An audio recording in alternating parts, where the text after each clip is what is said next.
नमस्कार दोस्तों, स्वागत है आप सबका आपके चैनल जी जायसवाल यूट्यूब स्टोरी में। दोस्तों, हारना बुरी नहीं, अच्छी बात है, बताती है कृष्ण की यह कहानी। आइए हम आगे बढ़ते हैं और जानते हैं श्री कृष्ण की कहानी के बारे में। दोस्तों, कृष्ण ने अपने आचरण से मानव जाति के सामने कई ऐसे उदाहरण रखे जो जीने की राह दिखाते हैं। दोस्तों, T20 वर्ल्ड कप में सेमीफाइनल मैच में भारत इंग्लैंड के हाथों हार गया। इस पर तमाम भारतीय क्रिकेट प्रेमी टीम को कोस रहे हैं और अपनी भड़ास निकाल रहे हैं। ऐसे में भगवान कृष्ण का जीवन चरित्र सहज ही याद हो आता है।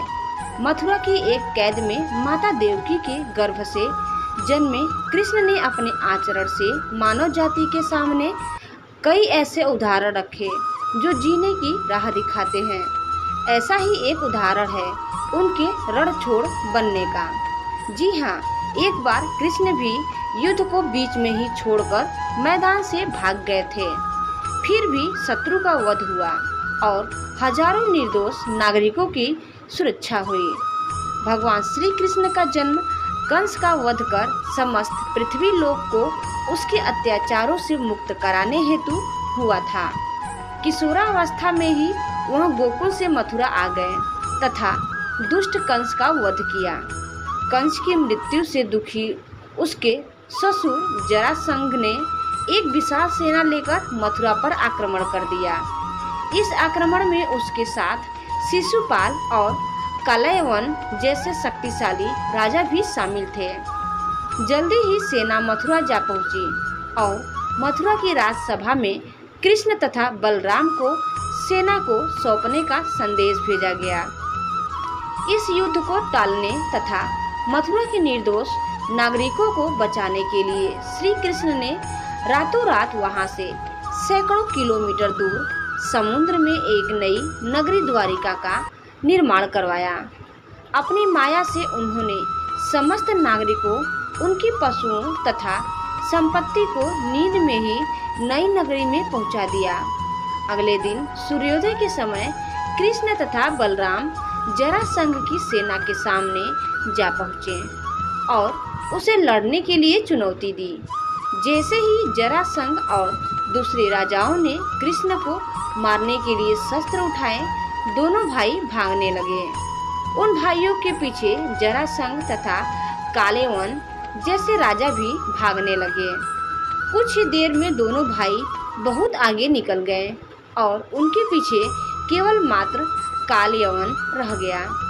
उसे देवताओं ने वरदान दिया था कि उसकी हत्या किसी अस्त्र या शस्त्र से नहीं होगी। ऐसे में वह निर्भीक था और लगातार कृष्ण का पीछा करते करते एक गुफा में जा पहुंचा। गुफा में राजा मुचुकुंद सो रहे थे, जिन्हें इंद्रदेव ने वरदान दिया था कि जो भी उन्हें उठाएगा वह उनके देखते ही जलकर भस्म हो जाएगा। वहां पहुंचा कर कृष्ण ने सोए हुए मुचुकुंद पर अपना पीताम्बर डाल दिया और स्वयं छिप गए। कालयवन भी वहां जा पहुंचा और सोए हुए राजा मुचुकुंद पर पीताम्बर देख उन्हें ही कृष्ण समझ बैठा। उसने मुचुकुंद को उठाने के लिए लात मारी, जिसके कारण उसकी निद्रा खुल गई और उनके देखते ही कालयवन वहीं पर जलकर भस्म हो गया। तत्पश्चात कृष्ण ने राजा मुचुकुंद को अपने चतुर्भुज स्वरूप में दर्शन दिए और उन्हें मोक्ष पाने का वरदान दिया। वहीं दूसरी ओर जरासंध और बाकी राजा पूरी तरह से खाली मथुरा देखकर वापस लौट गए।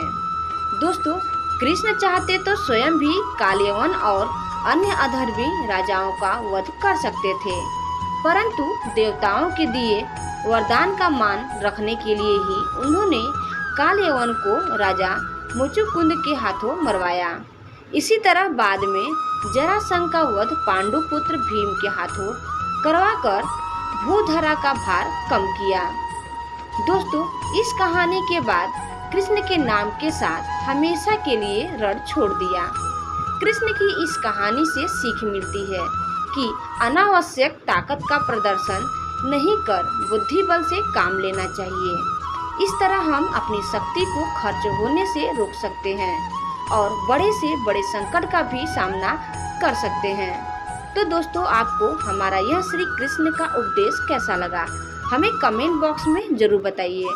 और आप इस चैनल में नए हैं तो प्लीज़ इसे सब्सक्राइब करना न भूलें। धन्यवाद। जय श्री कृष्णा।